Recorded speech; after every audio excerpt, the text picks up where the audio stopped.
प्रिय मित्रों, नमो नमः। मैं संजय मौर्य इस YouTube चैनल संस्कृत कौमुदी में आप सभी लोगों का हार्दिक स्वागत करता हूं।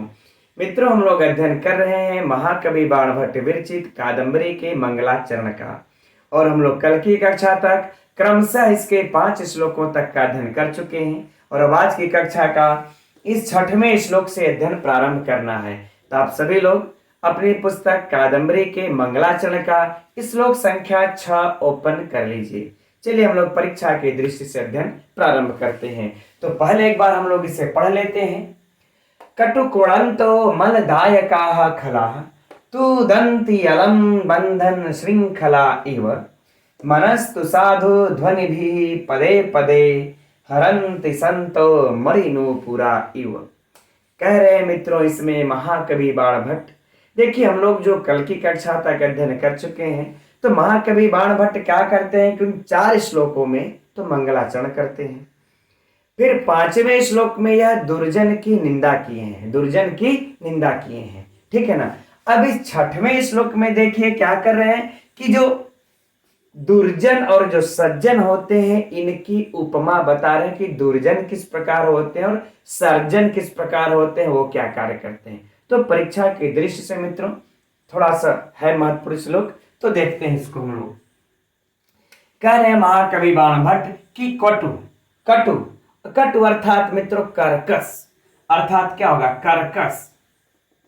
कर्कश का अर्थ तो अब आप लोग समझते ही होंगे कि जो कानों को बुरी लगती हो। कर्कश क्वणंतो अर्थात ध्वनि, क्वणंतो अर्थात ध्वनि, अर्थात कर्कश ध्वनि करते हुए, है ना। मलदायका, है ना, मलदायका अर्थात मलिन कर देती है। दो अर्थ है मित्रों, बड़ा थोड़ा सा गहराई से समझेंगे तभी इसको समझ में आएगा यह श्लोक कि कर्कश ध्वनि से, है ना, मलदायका। तो हम लोग 2 अर्थ लगाएंगे, पहले एक अर्थ को पढ़ते हैं कि कलंकित,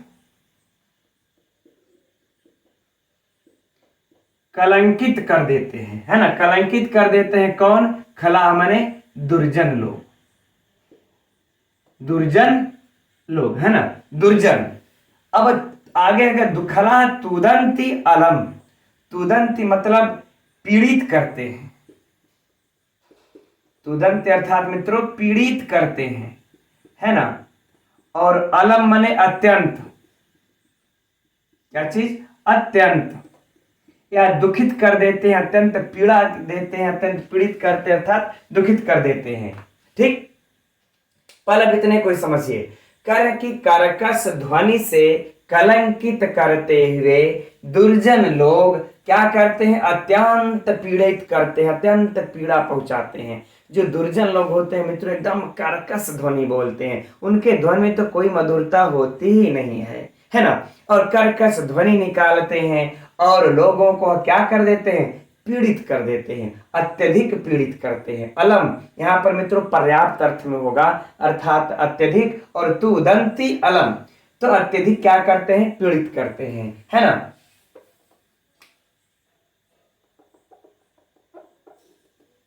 अत्यंत क्या कर देते हैं मित्रों? पीड़ित कर देते हैं, है ना।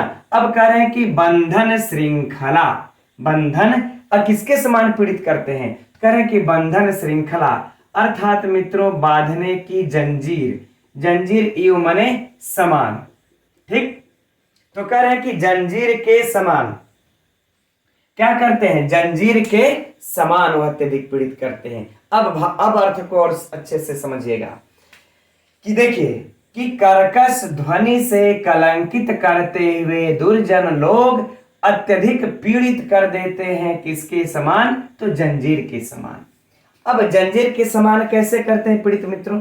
देखिए जो लोहे की जंजीर होती है, जो बेड़ियां होती हैं, जो पैरे में लगी होती है मित्रों, तो वो जब चलते हैं आदमी, चाहे चलता है चाहे इस तरह, तो कितनी वो कर्कश ध्वनि से निकलती है ना। और वह क्या कर देती है? लोगों को अत्यंत पीड़ित करती है। और यहाँ पर जो दुर्जन अपने ध्वनि से कलंकित करते हैं, तो जंजीर भी क्या करती है? कलंकित कर देती है, अर्थात मलिन कर देती है। जंजीर के अर्थ में इसका अर्थ लगा लेंगे मित्रों हम लोग मलिन।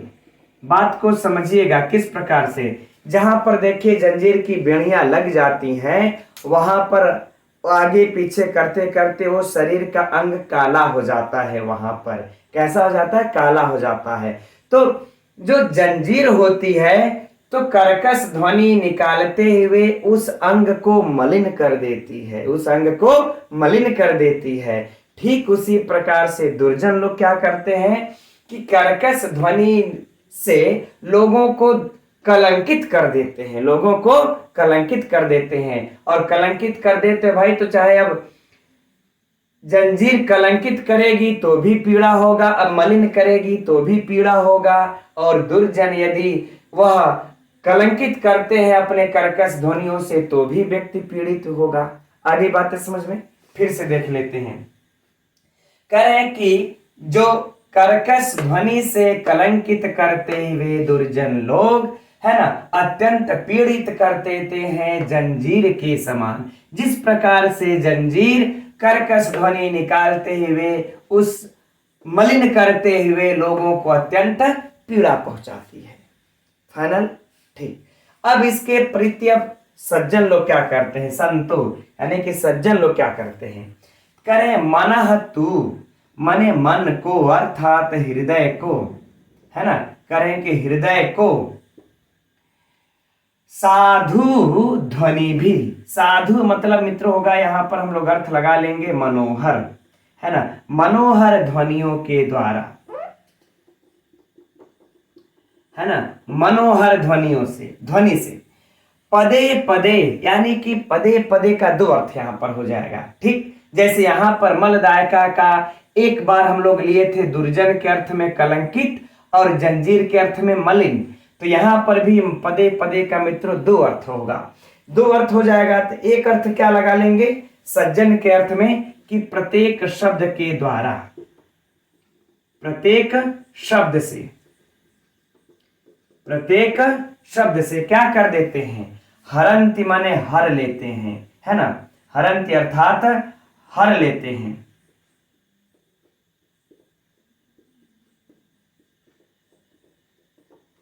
संत अर्थात मित्रों सज्जन। अब आगे बात है ना, तो देखिए इस अब क्या कह रहे हैं कि जो हृदय को मनोहर ध्वनियों, अपने प्रत्येक शब्द के मनोहर ध्वनियों से, है ना, अपने प्रत्येक शब्द के मनोहर ध्वनियों से मन को क्या करते हैं? हर लेते हैं सज्जन लोग। जहां दुर्जन लोग अपने कर्कश ध्वनि से लोगों को पीड़ा पहुंचाते हैं, वही सज्जन लोग सोचिए कि अपने मनोहर ध्वनियों से, प्रत्येक शब्द के मनोहर ध्वनियों से वह हृदय को क्या कर लेते हैं? हर लेते हैं। किसके समान? तो कह रहे हैं मणि नुपुरा इव, मणि नुपुरा इव, अर्थात कह रहे हैं मित्रों की मणि नुपुर,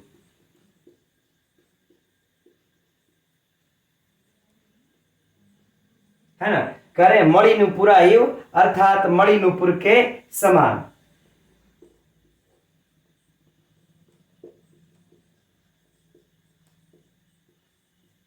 मणि नुपुर के समान। आगे बातें समझ में।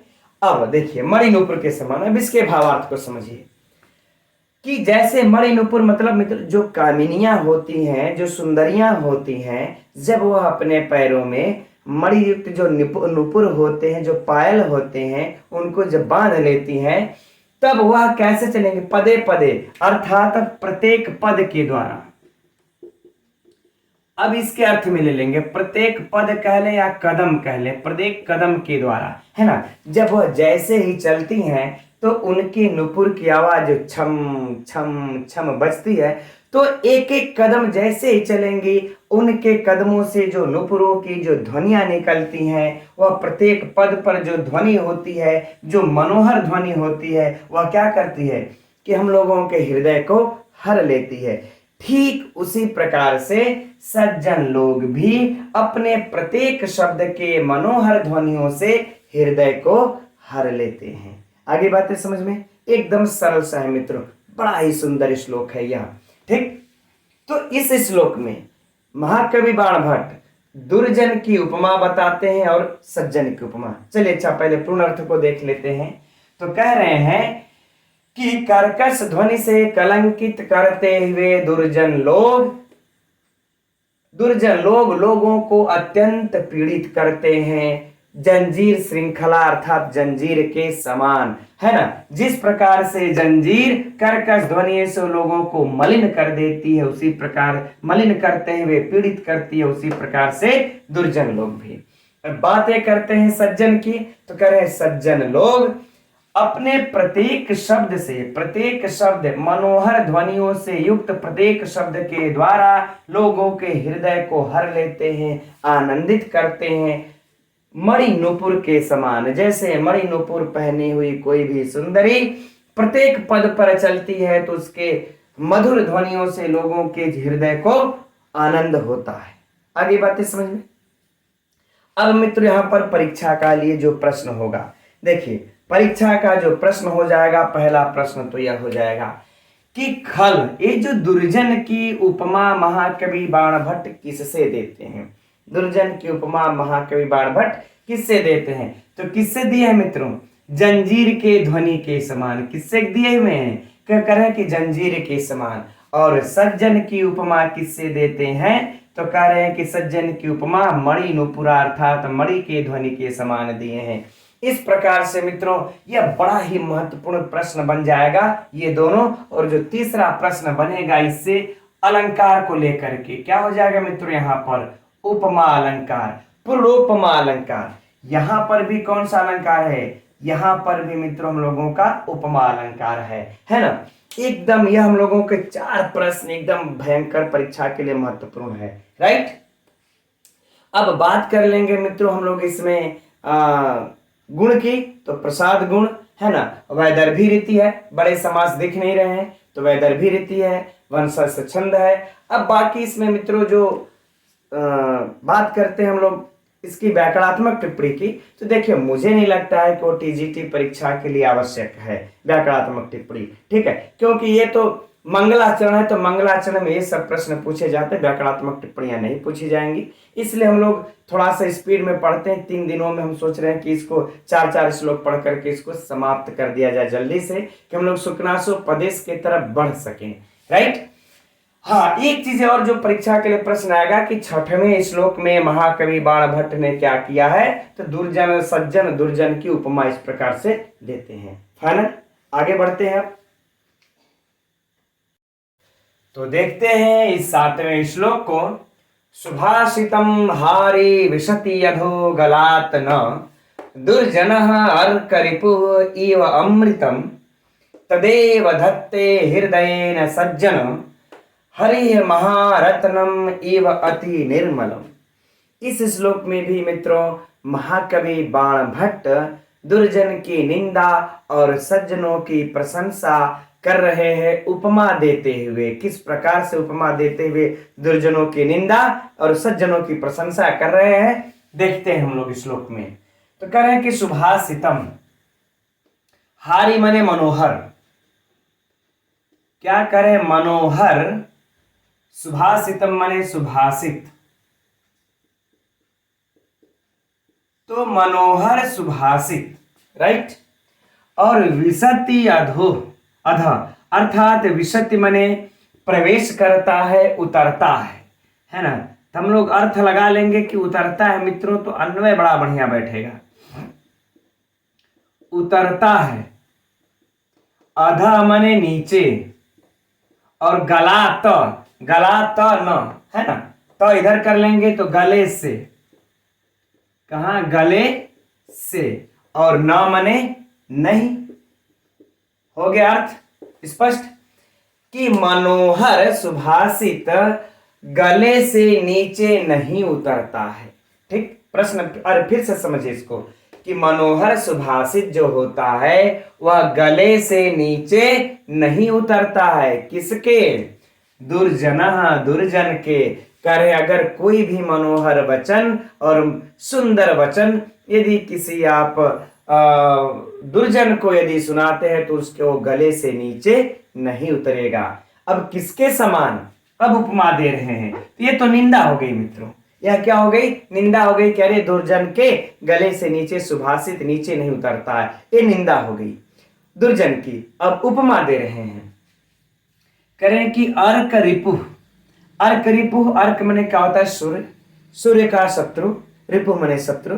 सूर्य का शत्रु कौन होता है? कौन है? राहु। सूर्य का शत्रु कौन है? राहु।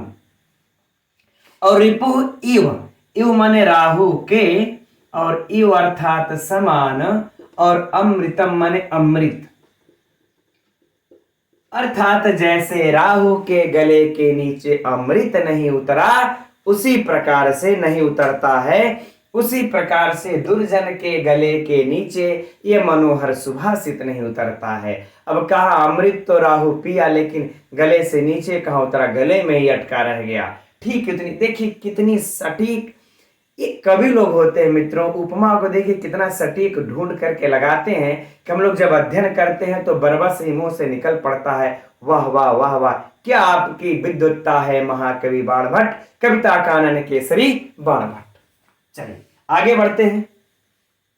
अब हृदय, अब देख रहे हैं सज्जन की क्या बातें कर रहे हैं, सज्जन की प्रशंसा कर रहे हैं। कैसे उपमा देते हुए कह रहे तदेव, तद एव, उसी सुभाषित को, किसको करें? कि उसी सुभाषित को करें, उसी सुभाषित को धत्ते मने धारण कर लेता है, उसी सुभाषित को धारण कर लेते हैं। हृदयेन अर्थात हृदय से, है ना? करे उसी सुभाषित को हृदयेन, हृदय से धारण कर लेते हैं। कौन लोग हृदय में? तो करें कि सज्जन लोग। और उसी सुभाषित को सज्जन लोग हृदय में धारण कर लेते हैं। किस सुभाषित को? जो सुभाषित दुर्जनों के, जो सुभाषित दुर्जनों के गले नहीं उतरता, उसी सुभाषित को सज्जन लोग हृदय में धारण कर लेते हैं। किसके समान? अब उपमा दे रहे हैं, ये तो प्रशंसा हो गया। उपमा दे रहे हैं कि हरिः महारत्नम, हरिः महारत्नम, यानी कहने का भाव यह मित्रों की हरि यानी जैसे भगवान विष्णु, महारत्नम, महारत्नम अर्थात कौस्तुभ मणि। यहां पर इसका अर्थ क्या लगाएंगे हम लोग? कौस्तुभ मणि। तो कह रहे हैं जैसे भगवान विष्णु कौस्तुभ मणि को इव मने समान, है ना, इव मने समान, अति निर्मलम मने अत्यंत स्वच्छ, अत्यंत स्वच्छ। तो कह रहे हैं कि जिस प्रकार से भगवान विष्णु, है ना, अत्यंत स्वच्छ कौस्तुभ मणि को हृदय में धारण, भगवान विष्णु कौस्तुभ मणि को धारण करते हैं हृदय पर, ठीक उसी प्रकार से करें कि जिस प्रकार से भगवान विष्णु अत्यंत स्वच्छ निर्मल कौस्तुभ मणि को हृदय में धारण करते हैं, उसी प्रकार से उसी सुभाषित को सज्जन लोग अपने हृदय में धारण कर लेते हैं, ठीक उन्हीं के समान। आगे बातें समझ में कितनी बढ़िया सटीक, एकदम सरल भावार्थ लिए हुए, सरल अर्थ हुए, सरल अर्थ का ये महाकवि बाणभट्ट लिखते हैं। राइट, अब देखते हैं पूरे श्लोक के अर्थ को। कह रहे हैं कि महाकवि बाणभट्ट कि यह सुंदर सुभाषित दुर्जनों के गले के नीचे ठीक उसी प्रकार से नहीं उतरता है जैसे सूर्य के शत्रु राहु के गले में अमृत नहीं उतरा, ठीक उसी समान। फिर आगे कहते हैं और उसी सुभाषित को जो सज्जन लोग होते हैं हृदय में उसी के समान धारण कर लेते हैं, जैसे भगवान विष्णु अत्यंत स्वच्छ कौस्तुभ मणि को हृदय में धारण करते हैं। एकदम सरल सा अर्थ मित्रों। राइट, अब देखिए मित्रों, जो परीक्षा के प्रश्न की अगर चर्चा किया जाए तो देखिए आगे जितने भी श्लोक हैं इसमें से 20वां श्लोक से भी परीक्षा में प्रश्न पूछा हुआ है ना। तो हम समझते हैं अगर आप लोग कहेंगे तो हम व्याकरणात्मक टिप्पणियों को भी पढ़ाएंगे, लेकिन देखिए उसमें ज्यादा समय लग जाएगा और हम लोगों को पूरा सुकनास पड़ा हुआ है व्याकरणात्मक टिप्पणी पूछने के लिए, है ना। जो प्रमुख श्लोक थे हम लोगों ने पढ़ लिया। अब इसमें से अगर प्रश्न की अगर चर्चा किया जाए तो इसी देखिए साहित्य से प्रश्न बन जाएंगे, है ना, साहित्य से, अर्थात कि दुर्जनों के गले किसके समान अमृत, दुर्जनों के गले में, गले के नीचे किसके समान सुभाषित नहीं उतरता है, तो राहु के, है ना, राहु के समान अमृत जैसे उसके नीचे नहीं उतरा। और ऐसे ही मित्र यहाँ पर सज्जन के लिए भी हो जाएगा। अब बस अब यह अर्थ आत्मसात कर लिया है तो हम समझते हैं प्रश्न हल हो जाएगा कैसे भी। अब अलंकार की बात किया जाए मित्रों तो इस संपूर्ण श्लोक में कौन सा अलंकार है? उपमा अलंकार है ना। उपमा यहां भी देख रहे हैं हम लोग, इव समान लगा हुआ है और उपमा यहां भी देख रहे हैं, तो यह बड़ा ही सटीक उपमा अलंकार का उदाहरण है मित्रों। यह दोनों पंक्ति चाहे पूर्वार्ध की पूछे चाहे उत्तरार्ध की पूछे, एकदम उपमा अलंकार। अब यदि गुण देखेंगे मित्रों तो प्रसाद गुण है, एकदम सरलता से हृदय में व्याप्त हुआ इसका अर्थ। और यदि अगर इसमें रीति को देखें तो कौन सी रीति है मित्रों? वैदर्भी रीति है। आगे बातें समझ में? ठीक, चलिए अब आगे बढ़ते हैं हम लोग। इस तरह से मित्रों जो बस महत्वपूर्ण बिंदु है देखते हुए फटाफट बढ़ते हैं आगे। तो अब देखा जाए आगे इस 8वें श्लोक को, स्फुरत कल आलाप विलास कोमला करोति रागम हृदि कौतुकाधिकम रसेन शय्याम स्वयं अभ्युपागता कथा जनस्याभिनवा वधूरि। अब इस श्लोक में मित्रों जो महाकवि बाणभट्ट हैं वह अब कथा की प्रशंसा को आरंभ करते हैं, अर्थात 8वें श्लोक से कथा प्रशंसा आरंभ होती है। इसको एकदम नोट कर लीजिएगा आप लोग, क्या प्रारंभ हो जाता है? कथा प्रशंसा। इस प्रकार से यद्यपि हम लोगों को वही चर्चा कर लेनी चाहिए थी 7वें श्लोक पर ही कि 3 श्लोक में इन्होंने महाकवि बाणभट्ट ने सज्जन की प्रशंसा और दुर्जन की निंदा वाला जो यह प्रसंग है इन्होंने 3 श्लोकों में किया है। फिर से समझ लीजिए, कल भी इसकी यद्यपि चर्चा किए थे। 4 श्लोकों में वो मंगलाचरण करते हैं, नमस्कार करते हैं, है ना। यद्यपि मंगलाचरण में मित्रों 20 आ जाएगा, लेकिन 4 ही श्लोकों में 1 से लेकर के 4 तक में तो नमस्कार करते हैं, है ना। ब्रह्म को, फिर जो है कि शंकर को, विष्णु को, और उसके बाद जो है कि गुरु को। यह कल विस्तृत चर्चा हो चुकी है पिछले कक्षाओं में। फिर 3 श्लोकों में सज्जन दुर्जन की स्तुति और निंदा कर देते हैं 3 श्लोकों में, तो 4 3 7 श्लोक समाप्त। अब यहां से मित्रों 8वें से प्रारंभ करते हैं क्या? कथा की प्रशंसा। अब यह कथा की प्रशंसा 8 और 9 2 श्लोकों में करते हैं। कथा प्रशंसा कितने श्लोकों में है? 2 श्लोकों में। फिर उसके बाद अपने वंश का वर्णन प्रारंभ करते हैं 11वें श्लोक से, है ना। यही सब मित्रों परीक्षा का प्रश्न है, मुख्य फोकस हम लोगों को इस पर भी देना है, ठीक है ना। तो याद रख लीजिए, वो 4 याद हो गया या 3 याद हो गए। अब यह 4 3 7 खत्म। अब इस 8वें से जो है हम लोग कथा प्रशंसा प्रारंभ करते हैं। तो यह परीक्षा का महत्वपूर्ण विषय हो सकता है मित्रों आप लोगों के लिए कि महाकवि बाणभट्ट मंगलाचरण के 20 श्लोकों में से कौन से श्लोक से अपने कथा प्रशंसा को प्रारंभ करते हैं, अपनी, है ना, कथा की प्रशंसा को आरंभ करते हैं। ठीक, तो कहां से करते हैं मित्रों? इस 8वें श्लोक से। आगे बातें समझ में चलिए। अच्छा, अब किस प्रकार से कर रहे हैं प्रशंसा, अब उसको देखते हैं। तो देखिए यहां पर मित्रों हम लोग 2 बातों को पकड़ ले, एक कथा को और एक वधु को। यह पूरा जो श्लोक है इससे 2 अर्थ निकलेंगे, एक कथा के पक्ष में, एक वधु के पक्ष में। इस कथा की उपमा दे रहे इस वधु के समान, वधूरिव, है ना, वधु के समान। तो पहले हम लोग वधु के रूप में इसका अर्थ देख लेते हैं, फिर कथा के प्रसंग में इसका अर्थ देखा जाएगा, तभी यह समझ में आ पाएगा श्लोक, अन्यथा थोड़ा सा कठिन होगा, है ना। तो प्रारंभ करते हैं वधु के पक्ष में। कह रहे हैं कि स्फुरत कल आलाप विलास कोमला, है ना। अर्थात कहने का भाव है मित्रों यहाँ पर कि स्फुरत अर्थात स्पष्ट कह लें और सुंदर कह लें, ठीक, सुंदर रचना, है ना, सुंदर रचना और माधुर्य, और कह रहे कि माधुर्य विलास कोमला, करे माधुरता से, करे कोमल, माधुरता से कोमल। आगे बातें समझ में ना, कि जो कि सुंदर हो, स्पष्ट हो इसकी रचना, माधुर्यता अपने वह वचनों के कारण, प्रेम के कारण वह क्या हो, माधुर्य हो, कोमल हो, ऐसी वधु, ऐसी वधु। ठीक। और कह रहे हैं अब इस पंक्ति को मित्रों हम लोग अभी छोड़ देते हैं, इसको लास्ट मतलब बाद में देखा जाएगा। अब कह रहे हैं कि रसेन सैया, रसेन सैया स्वयं अभ्युपागता। कह रहे स्वयं मतलब स्वयं ही, अपने आप, अर्थात स्वयं ही कर लेते हैं। स्वयं ही अभ्युपागता माने आती है।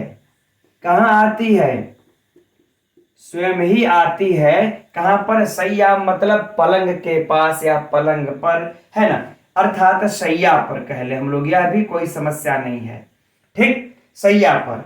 ठीक, तो जनस्या अभिनवा वधु, है ना, जनस्या अभिनवा वधु, अभिनवा अर्थात मित्रों नई वधु, नववधु। अब बातें समझ में आ गई। कहने का भाव इनके यह है कि जब सुंदर रचना के द्वारा सुंदर सुसज्जित हो करके माधुर्यता से, कोमलता से युक्त कोई नई वधु, कोई नई वधु जो अब स्वयं ही अर्थात अपने आप पलंग के पास अर्थात सैया पर आती है, तो आती है तो क्या करेगी तब वह, तब क्या होगा, तो करें जो उसका प्रियतम होगा उसके हृदय अर्थात हृदय में, उस प्रियतम के हृदय में,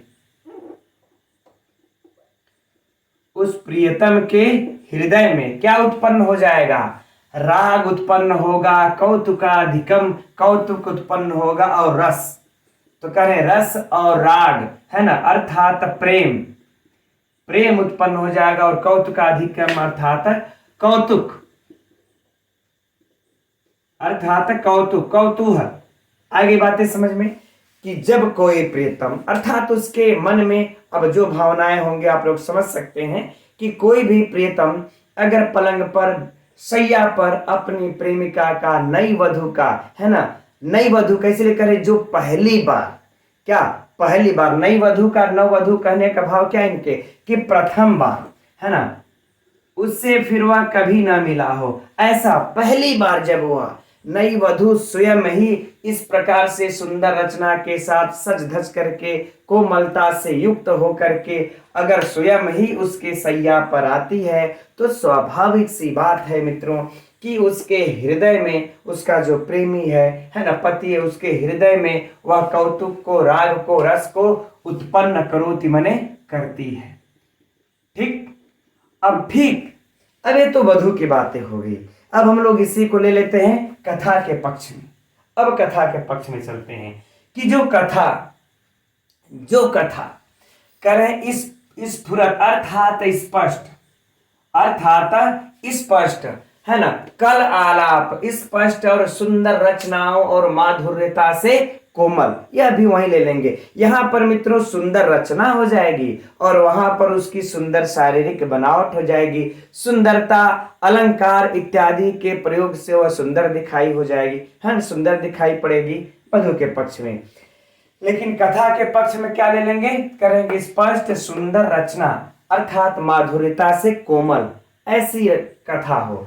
और कह रहे हैं कि वह कथा जो है कि रस से युक्त हो, और वह कथा जो है संयम। अब जब इस कथा के अर्थ में ले लेंगे मित्रों तो इसका अर्थ हो जाएगा शब्द गुंफन,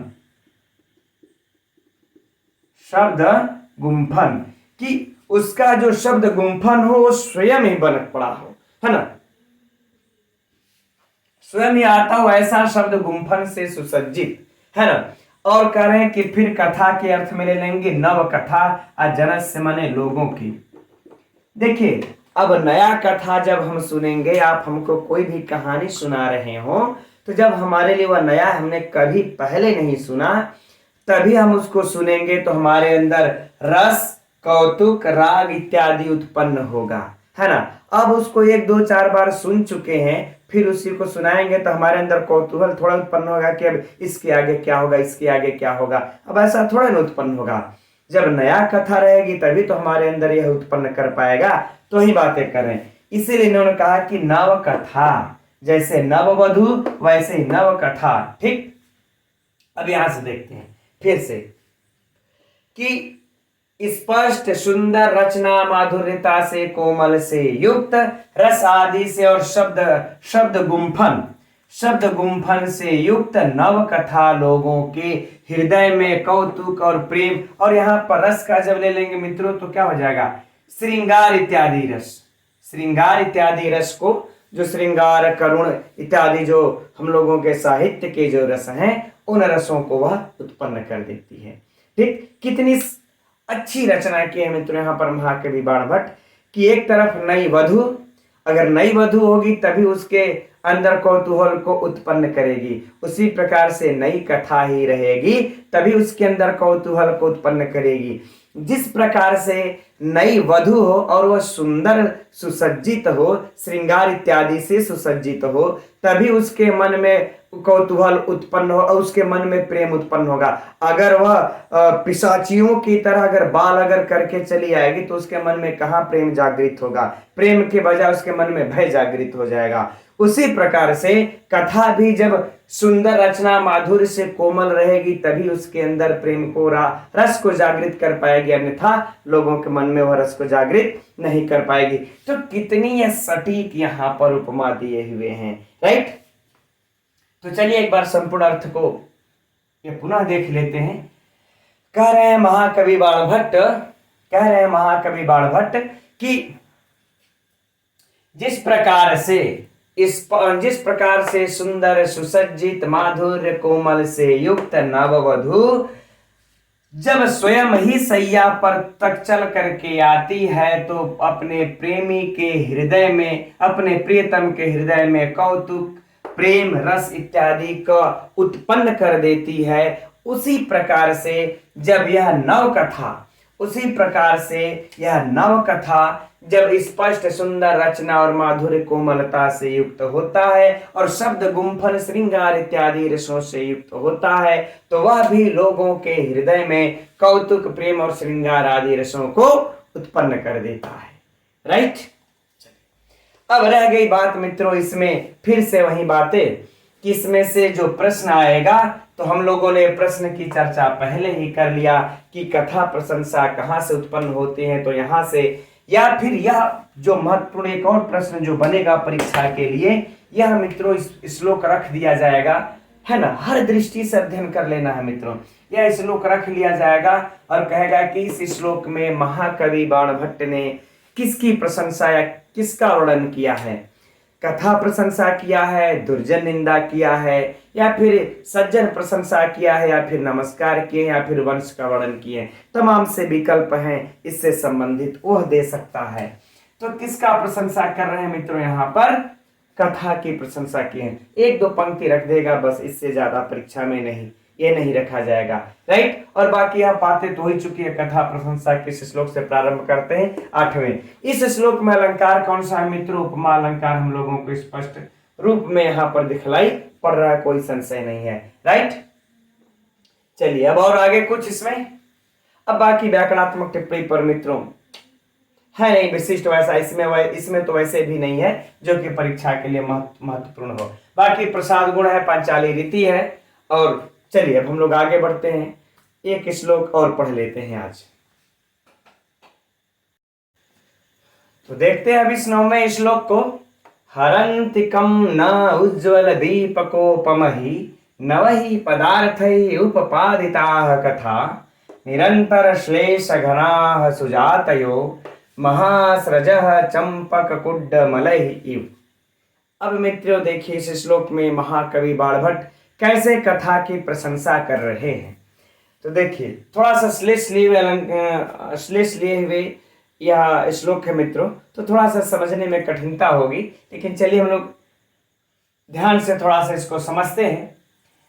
कह रहे हैं, यहां से प्रारंभ करते हैं। हरन्तिकम किसको नहीं हर लेती वह बाद में देख लेंगे कि उज्ज्वल दीपकोपमहि, न को अलग कर देते हैं तो उज्ज्वल, अर्थात मित्रों कह ले कि उज्ज्वल, ठीक, करे उज्ज्वल दीपक, और फिर करे उपमहि, दीपकोपमहि अर्थात दीपक और उपमा, दीपक और उपमा, है ना। दीपक और उपमा अलंकार, यह क्या हो जाएगा मित्रों, अलंकार। तो दीपक और उपमा अलंकार के, और अलंकार से युक्त, नवः मतलब नए, और पदार्थ ही उपपादिता, अर्थात पदार्थ मित्र हो जाएगा यहाँ पर शब्द और अर्थ से, है ना, शब्द और अर्थ से। चूंकि हम लोग भी कथा के पक्ष में देख रहे हैं ना, कथा के पक्ष में पहले देख रहे हैं, फिर माला कुंडमल जो कली की माला है उसके पक्ष में बाद में देखा जाएगा। तो शब्द और करें कि अर्थ से उपपादिता अर्थात संपादित हो गया, कि नए शब्द और अर्थ से संपादित। कथा को भी रुक जाते हैं, है ना, नए शब्द अर्थ से संपादित, निरंतर श्लेष घना, निरंतर श्लेष घना, करें कि निरंतर अर्थात अत्यंत, अर्थात अत्यंत श्लेष घना, यानी कि श्लेष से पूर्ण, श्लेष से और घना अर्थात पूर्ण। तो करें कि अत्यंत श्लेष से पूर्ण, और सुजातयो, यानी कि सु अर्थात मित्रों हो जाएगा सुंदर, और जातयो अर्थात जाति, जाति का मतलब हो गया मित्रों जाति वृत्त जो छंद होते हैं, कि सुंदर जाति और छंदों से युक्त। अब आ जाएंगे कथा के पास, कि कथा, ठीक, कम न हरंती, किसके मन को नहीं हरती, किसके मन को नहीं हरती, अर्थात सबके मन को हर लेती है।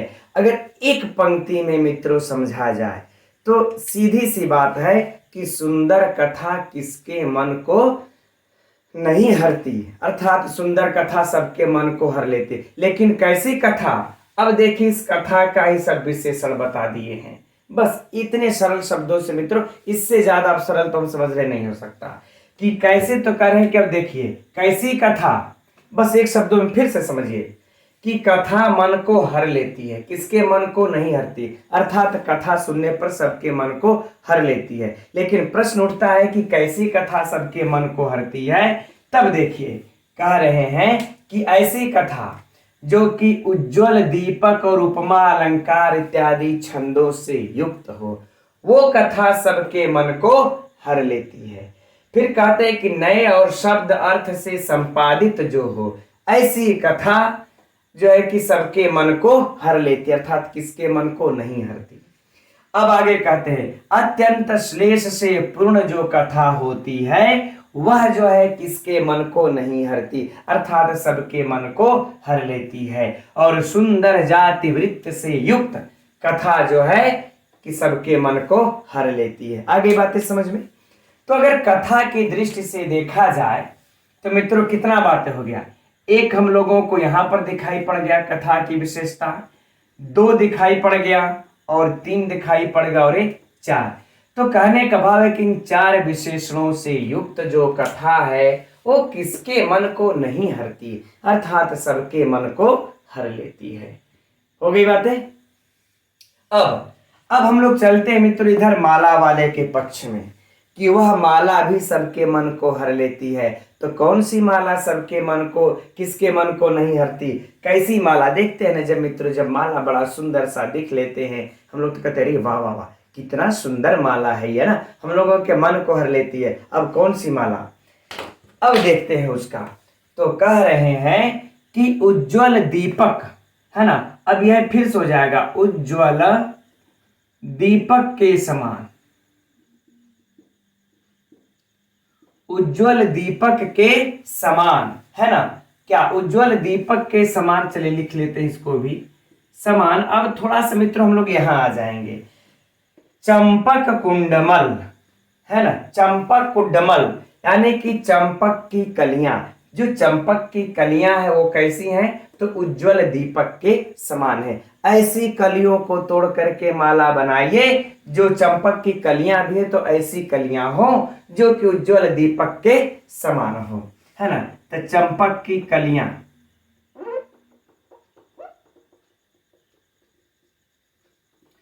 चंपक की कलियां, राइट, है ना। तो तो कह रहे उज्ज्वल दीपक के समान चंपक की ये कलियां, और ये कलियां कैसी हो मित्रों, नई हो, और कह रहे कि निरंतर श्लेष घना। अब इसको हम लोग इसके अर्थ में ले लेते हैं, निरंतर श्लेष घना अर्थात जब माला बनाते हैं मित्रों हम लोग, अब इस प्रकार से माला यदि हम लोग बनाए और एक फूल को यहाँ रखें, दूसरे फूल को यहाँ, तीसरे फूल को यहाँ, तो अच्छी लगेगी? नहीं लगेगी।